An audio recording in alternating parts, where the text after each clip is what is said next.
જય માતાજી મિત્રો, મારી ચેનલ મમતાની રસોઈમાં તમારું સ્વાગત છે।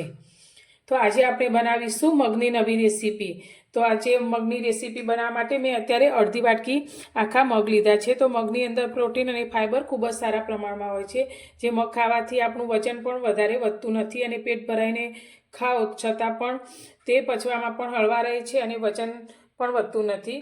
તો અત્યારે આ રેસીપી બનાવવા માટે આપણે મગને પાણીમાં પલાળવાના છે। તો મેં રાત્રે પાણીમાં મગને પલાળીને રાખેલા, જે આ રીતે પલળી અને ફૂલી ગયા છે। તો તમારે સવારે નાસ્તો બનાવવાનો હોય તો તમે રાત્રે પલાળી શકો છો અને સાંજે બનાવવાનો હોય તો તમે સવારથી મગને પલાળી શકો છો।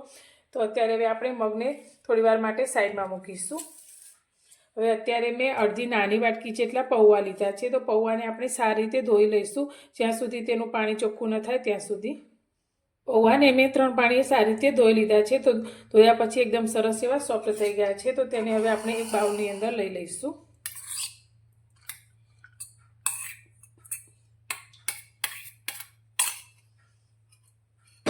હવે તેની સાથે આપણે જે મગને પલાળીને લીધા છે તે અંદર લઈ લઈશું।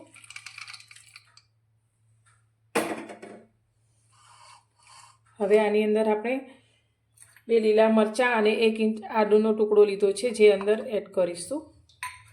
સાથે આપણે 1 ચમચી અંદર જીરું લઈ લઈશું અને અત્યારે મેં દહીં લીધું છે, તો 3-4 ચમચી જેટલું આપણે અંદર દહીં એડ કરીશું। તમારે દહીં ના લેવું હોય તો તેને સ્કીપ પણ કરી શકો છો। હવે આપણે આ બધી જ વસ્તુને એક મિક્સર જારની અંદર લઈ લઈશું અને તેને પીસી અને તેનું એકદમ ઘટ એવું ખીરું તૈયાર કરીશું।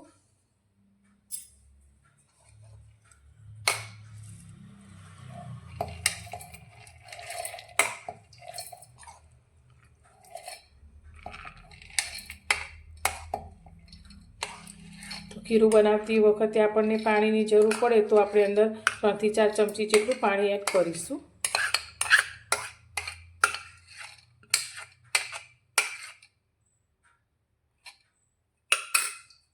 મગ અને પૌવાને પીસી અને આપણે આ રીતનું ઘટ એવું ખીરું તૈયાર કરી લીધું છે। તો તેને આપણે એક બાઉલની અંદર લઈ લઈશું।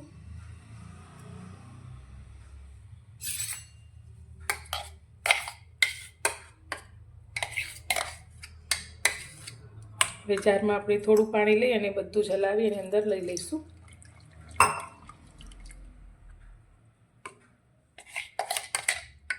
તો આપણે આ રીતે ખીરું તૈયાર કરી લીધું છે। તો ઇડલી ઢોસાનું જે રીતે ખીરું આપણે તૈયાર કરીએ તેટલું આપણે અત્યારે તૈયાર કર્યું છે। હવે આની અંદર આપણે થોડા શાકભાજી ઉમેરીશું। તો અત્યારે મેં એક નાના ગાજરને આ રીતે ઝીણું ઝીણું સ્ટોપ કરી લીધું છે, તે અંદર લઈ લઈશું।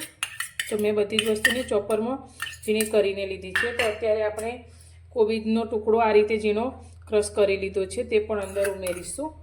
તમે અંદર કેપ્સિકમ, મકાઈના દાણા તમને જે પસંદ હોય તે અંદર ઉમેરી શકો છો। સાથે આપણે એક નાની ડુંગળીને પણ આ રીતે ઝીણી કટ કરી લીધી છે। ડુંગળી ના ખાતા હોય તો સ્કીપ કરી શકો છો। સાથે આપણે લીલી કોથમીર લીધી છે। હવે બધી જ વસ્તુને આપણે સારી રીતે મિક્સ કરી લઈશું।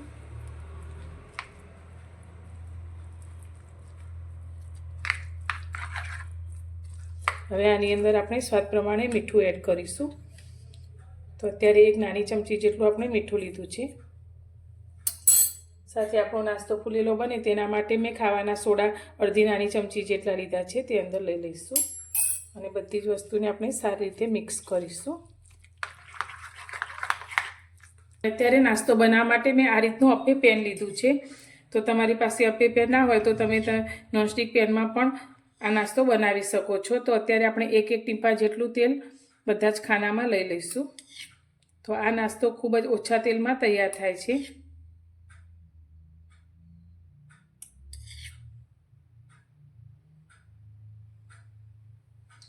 હવે આની અંદર આપણે થોડા તલ લઈ લઈશું।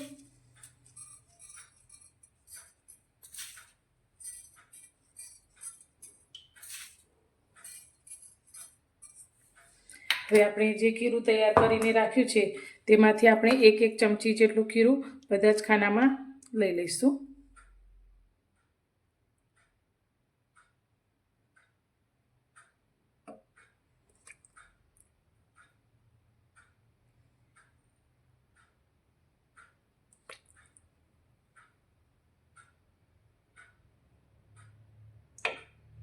ખાનામાં આપણે ખીરું પાથરી લીધું છે, તો ઉપરથી પણ આપણે થોડા થોડા તલ આ રીતે લઈ લઈશું અને આને હવે 3 મિનિટ જેવું થવા દઈશું. તો નીચેની સાઈડ સારી રીતે થઈ જાય પછી તેને આપણે ફેવરી લઈશું. તો ઉપરથી થોડી વાર માટે આપણે તેને ઢાંકી દઈશું. 3 મિનિટ જેવું થઈ ગયું છે, તો હવે આપણે જોઈ લઈશું. તો જે વચ્ચે આપણે પહેલાં નાસ્તો મૂક્યો હતો તે ઝડપથી થઈ જશે. તો આ રીતે હવે તેને આપણે નીચેથી ફેવરી લઈશું.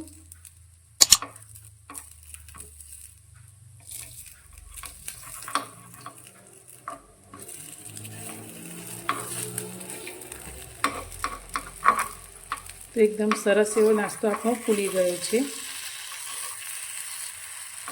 બધા જ નાસ્તાને આપણે ફરી એકવાર ફેવરી લીધો છે, તો ફરી ઢાંકી અને આપણે 1-8 મિનિટ જેવું થવા દઈશું.